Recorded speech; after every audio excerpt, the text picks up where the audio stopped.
एक लंबे समय पहले रामापुरम नामक गांव में सांबड़ू और गौरी नामक पति पत्नी रहते थे। वो दोनों एक छोटे से घर में रहते थे।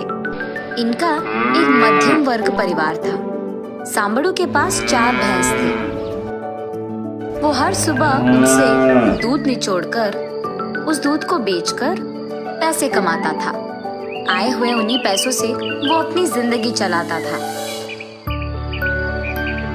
वो उन भैंसों को उसके घर के बाहर बांध देता था। हर सुबह और शाम वो हरी घास को लाकर उनको खिलाता था। ऐसे ही एक दिन जब वो अपने भैंसों को घास खिला रहा था, एक गाय कहीं से आकर वहां मौजूद घास को खाती है। और क्योंकि सांबड़ू को जानवरों से बहुत प्यार था, उस गाय को देख वो सोचता है कि बेचारी भूखी होगी, इसीलिए उस गाय को कुछ नहीं कहता है। वो गाय वहां की घास खाकर चले जाती है। अगले दिन सुबह वो गाय वापस आती है और घास खाकर चले जाती है। ये देख सांबड़ू की पत्नी गौरी उससे ऐसे कहती है, सुनिए, वो गाय हर रोज हमारे पास घास क्यों खा रही है? वही मैं भी सोच रहा हूँ गौरी। जानवर है इसीलिए मैं भी कुछ नहीं कह पा रहा हूँ। ठीक है जी, लेकिन आपको पता है ना, गाय का दूध सेहत के लिए बहुत अच्छा होता है, इसीलिए उस गाय का दूध निचोड़ो, हम पिएंगे। ठीक है गौरी। ये कहकर दूध के लिए कटोरी लाकर उस गाय का दूध निचोड़ता है।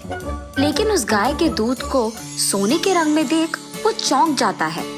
गौरी, गौरी, ये दूध देखो, सोने के रंग में है। सांबड़ू की चीखें सुन गौरी जब वहाँ पहुँचती है, सोने के रंग में दूध देख वो भी आश्चर्यचकित हो जाती है। ये क्या है जी? दूध सच्ची में सोने का रंग है? वही तो मुझे भी नहीं समझ में आ रहा गौरी। तब वो दोनों उस दूध को लेकर घर के अंदर रसोई घर में उसे उबालने की कोशिश करते हैं। उबालते वक्त वो दूध सांबड़ू और गौरी की आंखों के सामने ही चमकते हुए सोने की गांठ में बदल जाती है। ये देख सांबड़ू और गौरी खुशी और आश्चर्य एक ही साथ महसूस करते हैं। उसके बाद सांबड़ू उस गाय को उसके घर के बाहर बांधकर उसको खाने के लिए घास देकर सो जाता है। सुबह उस भैंस और गाय को रखे हुए जगह को साफ करने सांबड़ू जाता है। उस गाय के पास जाने पर वो देखता है कि उसके पैर के पास फिर से सोने का गांठ मौजूद है। आश्चर्य में तब वो उस गोबर को एक टोकरी में डालकर घर के अंदर जाता है। घर के अंदर जाकर गौरी, गौरी ऐसे उसके बीवी को पुकारता है। अपने पति की चीखें सुन गौरी वहां जाकर, क्या हुआ जी? ऐसे पूछती है। अरे ये देखो, उस गाय का गोबर भी सोना है। वो देख खुशी के मारे गौरी ऐसे कहती है, सुनिए, शायद हमें इस स्थिति में देख भगवान ने खुद इस गाय को हमारे घर भेजा है। मुझे भी ऐसे ही लगता है गौरी। मैं अब इस सोने को शहर ले जाकर इसको बेचकर पैसे वापस घर ले आता हूँ। सांबड़ू शहर जाकर उस सोने को बेचकर पैसे वापस घर ले आता है।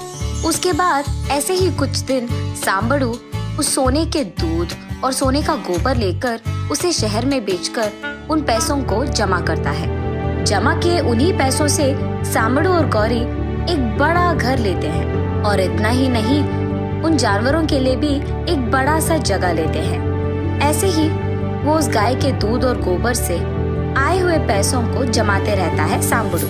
सांबड़ू को ऐसे ही एकदम अमीर बनते देख गांव में सारे लोग उसी के बारे में बात करने लगते हैं।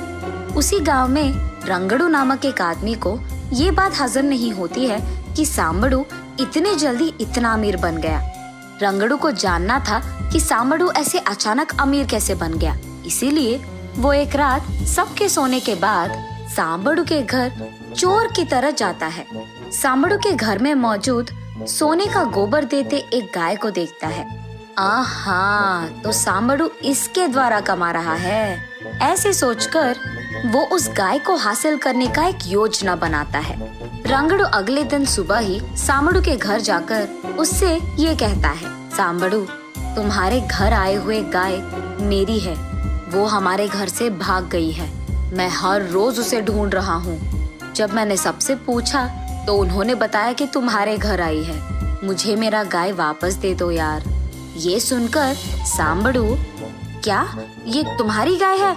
नहीं हो सकता, अब मैं उसका पालन कर रहा हूँ, मैं नहीं दूंगा, ऐसे कहता है। कैसे नहीं दोगे? वो मेरी गाय है, बहुत पैसों से उसे खरीदा है मैंने। अब अगर तुमने उस गाय को वापस नहीं किया तो मैं तुम्हें पंचायत लेके जाऊंगा और वहां मैं सबके सामने बोलूंगा कि तुमने मेरी गाय की चोरी की है। तब वो गाय के साथ जुर्माना भी भरने बोलेंगे। पंचायती का नाम सुनते ही सांबड़ू बेचारा डर कर, ठीक है लेके जाओ, ऐसे कहता है। उस गाय को लेकर दुष्ट हंसी हंसते हुए जाता है रंगड़ू। उस गाय को रंगड़ू उसके घर ले जाकर उसे बाहर बांधकर उसके पास मौजूद सारे पैसों को दावे पे लगाकर उस गाय के लिए अच्छी गुणवत्ता की घास खिलाता है रंगड़ू। लेकिन बहुत खाने के बावजूद वो गाय थोड़ा भी गोबर नहीं देती है। दूध निचोड़ने का प्रयत्न भी करता है रंगड़ू, लेकिन दूध भी नहीं देती है वो गाय। लाख कोशिशों के बाद भी वो गाय रंगड़ू को कुछ नहीं देती है। फिर रंगड़ू को लगता है कि उस गाय को परेशान करने पर वो शायद दूध या गोबर देगी, इसीलिए वो उसे परेशान करने लगता है। लेकिन उसके बावजूद वो रंगड़ू को कुछ नहीं देती है। उसे परेशान करते हुए देख उस गाय को बहुत गुस्सा आता है, इसीलिए वो रंगड़ू को लात मारती है और उसके सींग से मारती है। तब रंगड़ू को लगता है कि वो जानबूझकर उसके पेट में सारा सोना छुपाकर रख रही है, इसीलिए 2 दिन उसको कोई भी घास नहीं खिलाता है। बेचारी गाय से भूखा पेट सहा नहीं गया, इसीलिए वो एक रात रस्सियों को तोड़कर वहां से चले जाती है। रंगड़ू के लालच के कारण ना उसे सोना मिलता है और ना ही उसके पास कोई पैसे बचे रहते हैं, इसीलिए वो रोने लगता है और इसी विषय को जाकर सांबड़ू से कहता है, मुझे माफ करो सांबा, वो मेरी गाय नहीं थी। मैंने देखा कि वो गाय तुझे सोना दे रही थी, इसीलिए लालच में आकर मैंने ऐसे किया। अब मेरी आशा ने ही मुझे निराश कर दिया है और मेरे पास कोई पैसे नहीं हैं। तुम क्या मेरी सहायता कर पाओगे? ऐसे विनती करता है। गाय के चले जाने की वार्ता सुन सांबड़ू बहुत निराश होता है। जब वो गाय भूखी थी मैंने उसे खिलाया, इसीलिए उसने मेरी मदद की है। मैंने ये सब कभी लालच में आकर नहीं किया, मैं सिर्फ अपना काम कर रहा था। ये सब तुम्हारे लालच के कारण ही हुआ है। अच्छा, उसको भूखा रखने के कारण ये तो होना ही था, अब भुगतो।